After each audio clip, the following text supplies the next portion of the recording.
Hi bro. Hi bro. రైతు రుణమాఫీ అయిందా మీకు? అయిపోయింది. మన చాలా మంది కాలేదని గొడవ చేస్తున్నారు కదా. చాలా మంది కాలేదంటే రెన్యువల్ చేసుకోలేదు కాబట్టి కాలేదు. బ్యాంక్ వాళ్ళు స్టేట్మెంట్ సరిగ్గా పంపించకుంటే మరి గవర్నమెంట్ ఎక్కడి నుంచి తీసుకెళ్తాయి? బ్యాంకులో వాళ్ళ జేబులోకి వెళ్ళి తీసుకురా ఈయన కాలే అని చూస్తా. వీడు ఏది పంపిస్తాడో అది చేస్తాడు. బ్రహ్మాండంగా చేసిండు. నాది అయిపోయింది, 1,60,000 అయింది. So thank you Revanth Reddy గారు ఇచ్చిన మాట నిలబెట్టుకున్నారు. సో మేమందరం కృతజ్ఞతలు చెప్పుకుంటున్నాం. ఎందుకంటే ఇంత డబ్బులు మేము కట్టుకోలేము కాబట్టి. ఎందుకంటే నాది మొండిబకాయ నాది కాలేదు. గతంలో కేసీఆర్ రుణమాఫీ చేస్తా అని ఎగగొట్టిన తర్వాత ఈరోజు రేవంత్ రెడ్డి గారు చేశారు. అది అంటే నేను తీసుకున్న 60,000 కానీ ఈరోజు 1,60,000 అయింది. అది అంటే ₹1,00,000 వడ్డీతో సహా మనకు రెన్యువల్ చేసి అంటే రుణమాఫీ చేశారు కదా. ఇప్పుడు నా విత్ ప్రూఫ్తో సహా చూపిస్తాను. ఆ ఫోన్ వీడియోలో పెట్టిన మనోడు విత్ ప్రూఫ్తో సహా చూపిస్తాను. ఎందుకని చెప్తున్నానంటే రుణమాఫీ ప్రతి చోట అవుతుంది, ప్రతి గ్రామంలో అవుతుంది.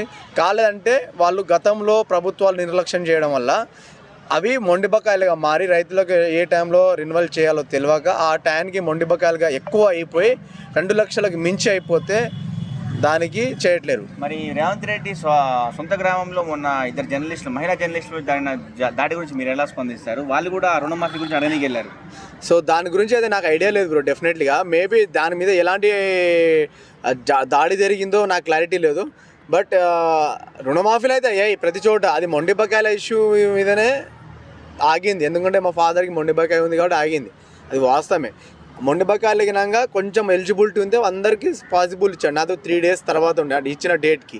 దానికన్నా ముందు 3 రోజుల ముందు దానికే నాకు అంటే సార్ వెసులుబాటు కల్పించారు కదా. అలానే వదిలేయలేదు. ప్రతి ఒక్క రైతుకు హెల్ప్ఫుల్గానే చేయడానికి ట్రై చేస్తున్నారు. ఇంకా ఏమైనా మిస్టేక్స్ ఉంటే రైతు సంఘాలు ఉంటాయి కదా, మన రైతు సభలో అటు సైడ్ వెళ్ళేసి మీరు ఏమైనా తప్పులు ఉంటే అక్కడ సరిదిద్దుకొని అవి కూడా క్లియర్ చేస్తామని చెప్తున్నారు. సో డెఫినెట్లీగా క్లియర్ చేస్తారు. ఇప్పుడు బీఆర్ఎస్ పార్టీ రైతు రుణమాఫీ మీద కొంచెం కావాలని ఎక్స్పోజ్ చేస్తుందంటారా?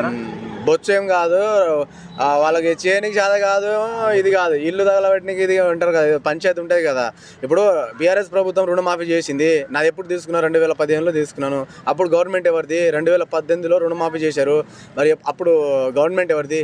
నాది అప్పుడు రుణమాఫీ కాలేదు. మా ఏది కాలే, మా ఊర్లలో ఎవరి కాలే. మరి ఎవరు ప్రభుత్వం? అప్పుడు కళ్ళు తెంగినాయి అంటారా? అప్పుడేం పీకిరీళ్ళు. సో ఫైనల్గా రుణమాఫీకి కాలేదన్న వాళ్ళకి మీరేం చెప్తారు చెప్పండి? వాళ్ళకి ఏదో కంటెంట్ లేక వరులుతురు, పరిపాలన చేతగాక మొరుగుతారు కదా కుక్కలు.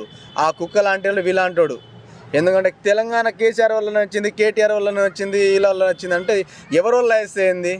తెలంగాణ వచ్చింది. తెలంగాణలో ప్రతి ఒక్కరు భాగస్వాములే, ప్రతి ఒక్కరు ఉద్యమకారులే. నేను ఉద్యమకారునే. నేను 4 సార్లు జైలుకి పోయినా. మరి నాకేం ఉద్యోగం ఇచ్చాడు? ఇంటికి ఉద్యోగం ఇస్తాడు. 1,00,000 ఎకరాలతోటి 1,00,000 నాగలితోటి రామోజీ ఫిలిం సిటీని దున్నుతా అన్నాడు. పూడింగ్ మాట్లాడి దెంగినాయి మరి.